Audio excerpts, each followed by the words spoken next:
Hi everybody, it's Audrey from Audrey Approved. It is almost Nonfiction November. Nonfiction November is definitely my favorite reading initiative every year. It was started by Olive over at a Book Olive, I think 10 years ago now, and it's simply a reading initiative to encourage you to read more nonfiction than you normally would at other times of the year. And so, as someone who normally reads a lot of nonfiction on a day-to-day basis, I really like Nonfiction November because so many other booktubers and content creators are producing nonfiction content, and so there's usually a whole bunch of new nonfiction books that get on my radar around this time of the year. If you want, you can also follow the challenge prompts that Olive comes up with every year. It's just 4 challenge words to kind of give you inspiration for where to start for your nonfiction, or to challenge you to pick different books that fit those challenge prompts. And so the challenge prompts this year are code, path, shot, and join. And I think when I initially saw the 4 words, I thought to myself, well, those are really hard challenge words. And then I realized that they're not actually that hard. They're just extremely broad, and so you can interpret them in so many different ways, and I'm really excited to be watching other people's videos where they do these interpretations and to produce my own interpretations. And so today's video, I'm going to structure it just like I did last year's Nonfiction November video, where I talk through 1 TBR and 1 recommendation for each of the 4 challenge prompts. Code is the first challenge word, and for my recommendation, I'm taking it extremely literally. I am going to recommend the Riddle, the Labyrinth, the Quest to Crack an Ancient Code by Margalit Fox. And this is a book that I have recommended before on this channel in my nonfiction videos paired with movies video that I did, I think, a year or so ago. I paired this with Hidden Figures, but I really love this book, and I think it is a perfect book for the challenge word code. It centers on the decipherment of a language called Linear B. In the early 1900s, an archaeologist in Crete in Greece uncovered these tablets with all of this different kind of writing on top of it, and people didn't know what language these tablets had on them. You know, what was the language? How do you pronounce this language? So they just called the language Linear B, and it stayed that way for a really long time until it was ultimately deciphered to be, you're gonna have to read the book to figure out what it was deciphered to be.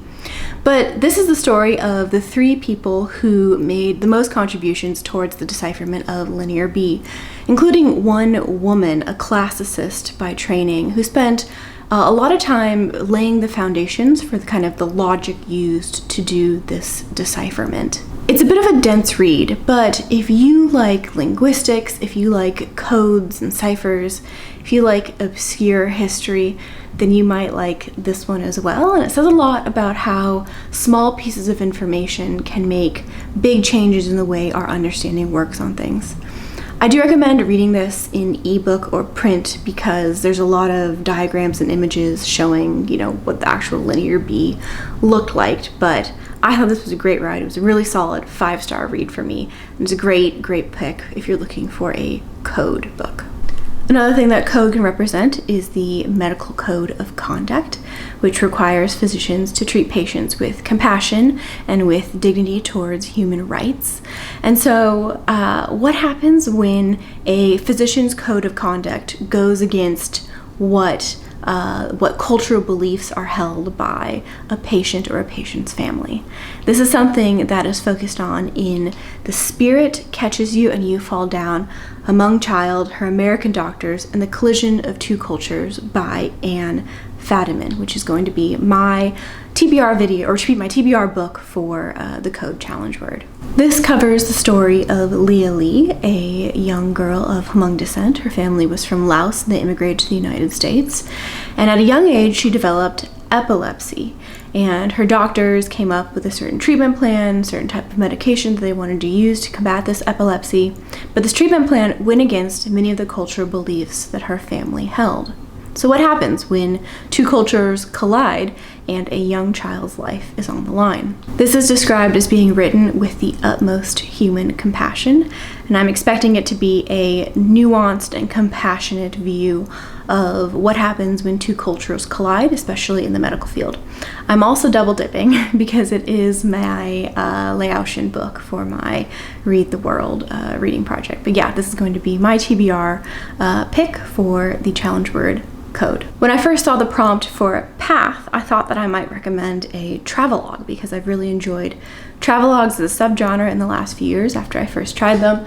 But I have decided to go a little bit differently, and so I want to recommend a book that describes the path to civil war, and that is simply How Civil Wars Start and How to Stop Them by Barbara F. Walter.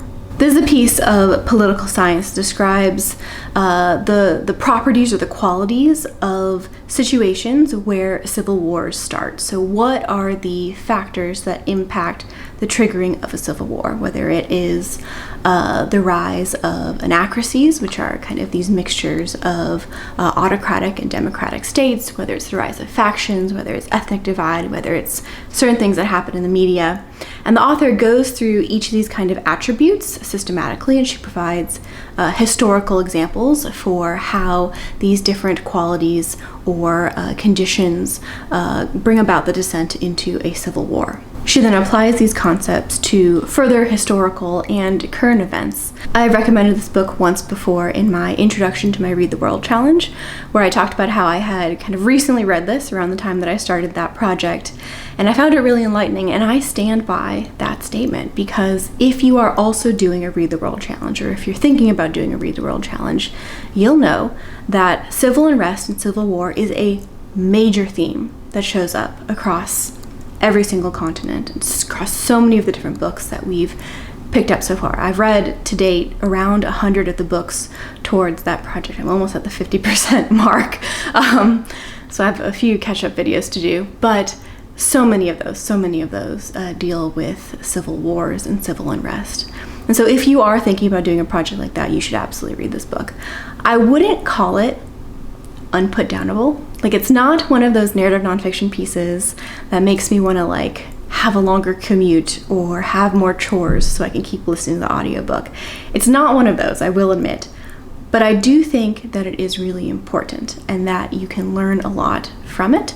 And so I would highly recommend How Civil Wars Start if you want to learn more about the path to civil war. My TBR for the path prompt is one that I have cheated a little bit. I have already started this. I'm about 10% in right now.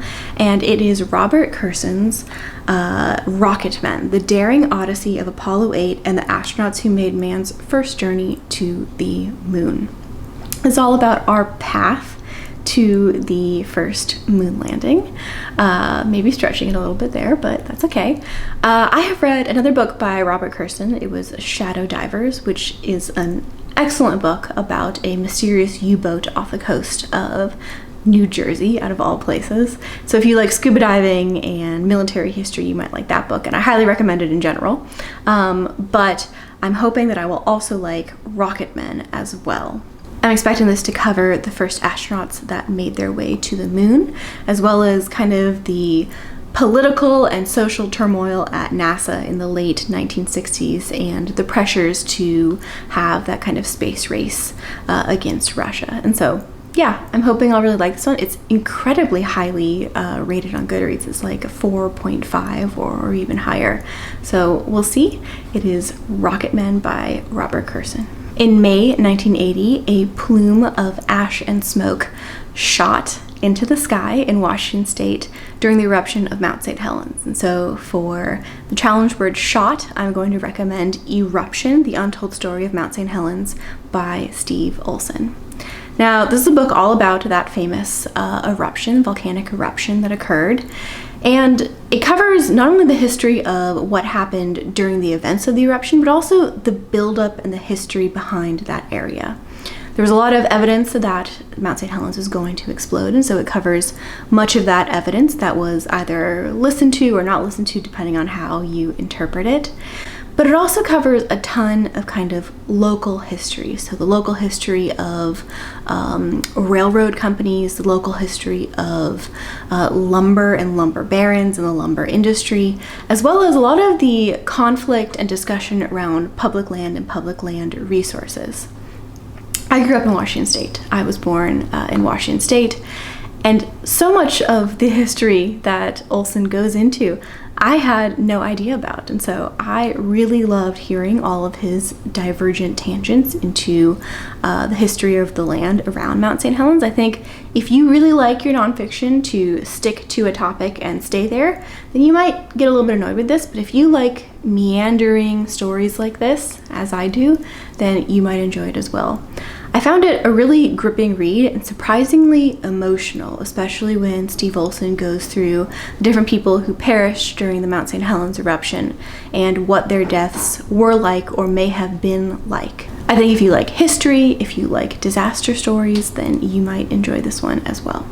The shot heard around the world is a famous phrase that refers to the very first shots that were fired during the American Revolution. And so I then am going to read American Revolutions, A Continental History, 1750 to 1804 by Alan Taylor. I am probably most proud of how I fit this book into this prompt.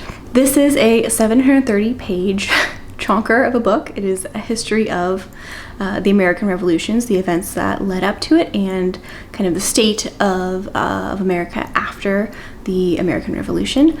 I'm a little bit intimidated by it, and I'm hoping it won't be too dry, but I'm ready to give this one a shot. This book was gifted to me, so I didn't choose it myself. I'm not quite sure if I would have, but I hope that it is something that I end up really enjoying. The last challenge prompt is join, and for this word I want to recommend a book from one of my favorite nonfiction authors, which is Daniel James Brown. The book is The Indifferent Stars Above, the harrowing saga of a Donner Party bride. And this is all about Sarah Graves, who was 21 when she joined the Donner Expedition, which was an expedition of people moving or emigrating from Illinois to California in the mid-1800s. Now, the Donner Party is famous, or I would say infamous, for certain decisions that had to be made. So the expedition leader decided to take a certain shortcut to California across the Sierra Nevadas, and the shortcut actually forced them in a situation where they ran out of food and supplies before they could get over the Sierra Nevada mountains right at the start of winter. This forced the Donner Party to make some extreme and horrific choices in order to survive, and that is what they are most known for.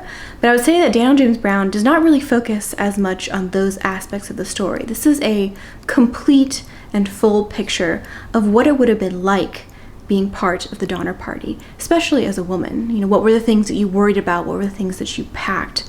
What were the responsibilities that you had on a day-to-day basis? And it's a really emotional and, I would say, empathetic and compassionate account of the events that transpired. This is ultimately a story about what it takes to survive, and I found it just really meticulously researched, really respectful without being sensationalized, and it was my first introduction to Daniel James Brown as a nonfiction author. I've read his entire backlist now. I would actually recommend any of the books that he has if any of those subjects appeal to you. But I really like his balance of research and of storytelling in a way that is just so gripping but also so insightful. And then lastly, we have my TBR for the join prompt.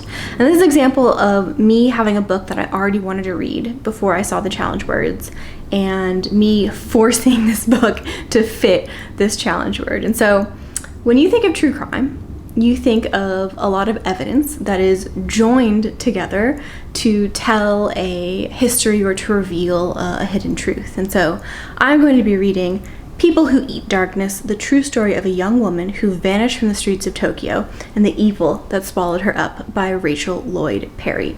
This is a book that I will be buddy reading with Tiffany over at Towering TBR. She has an amazing channel. I would absolutely check out her channel if you haven't already. I read my first buddy read with Tiffany exactly a year ago for the last Nonfiction November. And I think since then we've read 5 or 6 books together, and I really like her reading taste. I really like the content that she produces, and so it's my major plug to go follow Tiffany if you haven't already. This is all about the disappearance of Lucy Blackman, who was a 21-year-old British woman when she disappeared off the streets of Tokyo in the early 2000s, and I think the author goes in to kind of uncover what actually happened to her. I would say that this brand of nonfiction, this more of like a murder nonfiction, murder true crime, is maybe not something I would normally gravitate towards. I tend to like, I'd say, less murdery true crime, like artistic fraud or financial fraud. But I really loved the author's previous book that I read, which was Ghosts of the Tsunami, which is one of the top 3 books that I read last year in 2023. And so I have high hopes for this, and I hope both Tiffany and I really enjoy it. That wraps up my Nonfiction November TBR. These are the 4 books that I would recommend to you if you're looking for inspiration for these challenge prompts, and they're the 4 books that I will be reading in the month of November. Yeah, I've already really enjoyed seeing how people have interpreted these, and I myself had a lot of fun kind of forcing or moving around all of these different picks to see how they fit the challenge words. But yeah, if you enjoy nonfiction, then I hope I'll see you around at another video. Until then, please take care, and I'll see you next time. Bye.